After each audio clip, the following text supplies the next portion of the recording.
article addresses the issue of refined grain intake and risk of type 2 diabetes.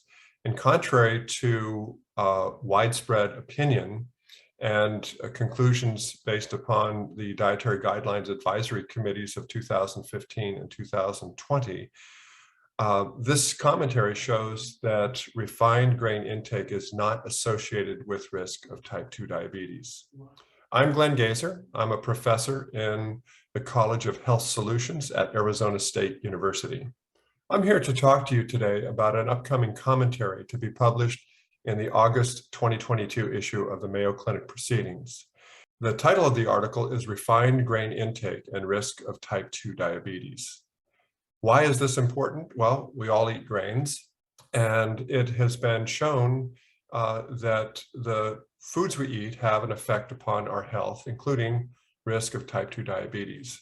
In this article, I reviewed the literature that pertains to dietary intake and risk of type 2 diabetes.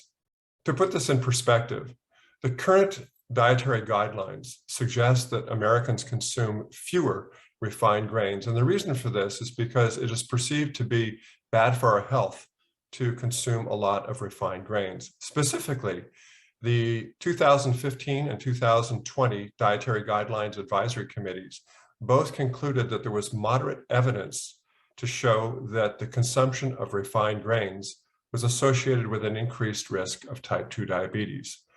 The reason they came to these conclusions is because the Dietary Guidelines Advisory Committees considered dietary patterns and their association with disease risk. So what do we mean by dietary pattern? Well, a healthy dietary pattern consists of foods such as whole grains, fruits, vegetables, low-fat or non-fat dairy products, nuts, and so forth. Whereas an unhealthy dietary pattern, often called a Western dietary pattern, typically consists of foods such as red and processed meat, sugar-sweetened foods and beverages, high-fat dairy products, and refined grains. So the literature is quite clear on this. Most studies that look at dietary patterns show that a healthy dietary pattern is associated with lower risk of diabetes. An unhealthy or Western dietary pattern is associated with an increased risk of diabetes.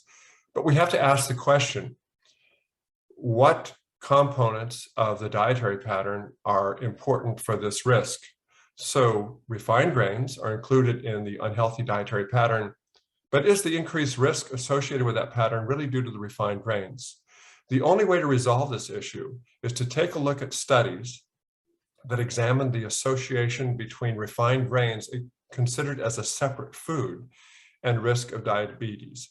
So many of the studies that have been published do not make this distinction. So one of the important contributions of this new commentary coming out is that it is the first to examine the association between staple grain foods and diabetes risk, and refined grains that include both staple and indulgent grains and diabetes risk. The study shows that there is really no association, regardless of whether you consider refined grains to just be staple grain foods or both staple and indulgent grain foods. The studies are pretty clear-cut that there is no association between refined grain intake and risk of type 2 diabetes. So the take-home message here is that individuals should be consuming more whole grains, that is for sure, and the studies support that quite strongly. But it also suggests that we probably should relax our recommendations on reducing refined grain intake because there is no compelling evidence to suggest that a reduction in refined grain intake will lead to a reduced diabetes risk.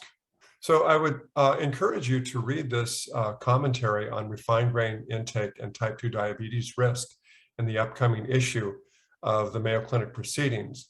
Not only is the issue of refined grain intake comparing staple grain foods and staple and indulgent grain foods and risk of diabetes discussed, but also intake of white rice, for example, which is a major staple grain food throughout the world, and risk of diabetes. And in this study, it does show, or in this commentary, it does show that in some populations that have extraordinarily high intakes of white rice, there may be an association with an increased risk of type 2 diabetes.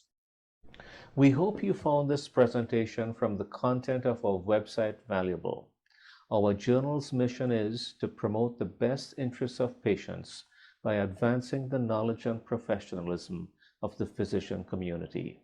If you are interested in more information about us, our homepage is www.mayoclinicproceedings.org.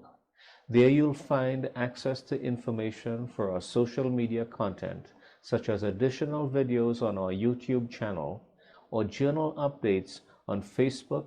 You can also follow us on Twitter. More information about healthcare at Mayo Clinic is available at www.mayoclinic.org. This video content is copyrighted by Mayo Foundation for Medical Education and Research.